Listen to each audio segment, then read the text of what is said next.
Hi guys, today we're gonna make a lemon olive oil cake, Tuscan style. We just came back from Tuscany and we had the privilege of doing not one but two cooking classes in an amazing culinary school right in Tuscany. And one of the recipes we made was an olive oil cake. It's legit. It's fantastic. Dessi's gonna do it. I'm gonna finish my steak and eggs and hop in the cold plunge. Yeah. The lemon olive oil cake in Tuscany is made with almond flour. So we're gonna make it with almond flour too. We're gonna use 1 cup and 3/4 of almond flour. And to keep it gluten-free, we'll use tapioca starch. You can use tapioca starch or arrowroot starch. Both are fine. And I'll do 1/2 cup of that. 1 teaspoon of baking powder, 1/2 teaspoon of baking soda, pinch of salt. I'm gonna stir all that and I'll set it to the side.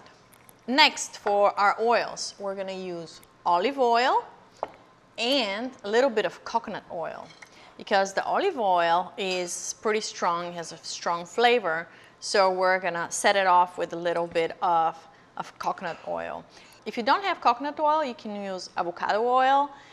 It's a neutral flavor, so it's gonna be perfect for this recipe. 1/4 cup of coconut oil, 1/2 cup of olive oil. Extra virgin, like Bobby says. And I'm going to pour that in a pan and heat it up gently, just about 100 degrees Fahrenheit. We want it to be nice and warm when we add it to the batter. This is one of the techniques I learned at the cooking school. And then in the meantime, we need 4 eggs. Now these are straight out of the refrigerator, and we know that in baking we can't use cold eggs. So I have a really nice tip for you guys of how to get the eggs to room temperature quickly. I learned that from my good friend in Wisconsin, Dirk. So we're just gonna put these under warm water, not hot water, just warm water. I guess that's a good tip for Wisconsin because it's always cold there. True. Looks like I'll be doing the dishes after I do the cold plunge too, by the way. Okay, so I got my oil here.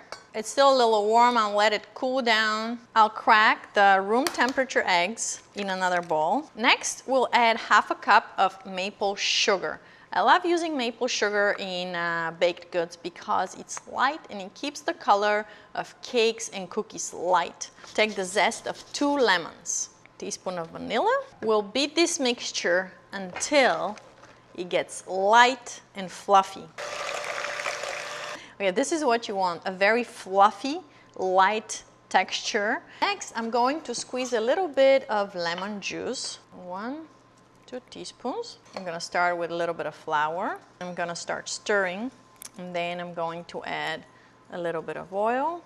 Wait until it's incorporated, and then I'll keep adding flour and oil.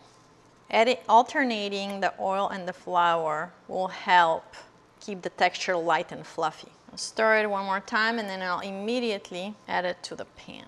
All right, so here I have a 9-inch springform round pan and I'll pour our batter in. I have a little bit of parchment paper on the bottom that's gonna help release the cake once it's baked. All right, let's pop this in the oven at 350 for about 30 minutes. So it's been 30 minutes. We quickly check it with a toothpick. It comes out clean and the color is perfect. I'm taking it out. Cake has cooled down for about 20 minutes. I have it right here on the drying rack. And for the finishing touch, Make it look pretty. yeah, let's do a little bit of powdered maple sugar. I prepared this by grinding in a coffee grinder maple sugar with a little bit of tapioca starch. Lemon zest, just a little kiss. You can see how fluffy and light it is. Wow, look at the texture. Wow. Cheers. Wow. Wow. I'm gonna fire up the kettle right now, huh? This is so good, guys. It's light and fluffy. You can taste the olive oil, you can taste the lemon. Cheers to Dessi for making it. See you later.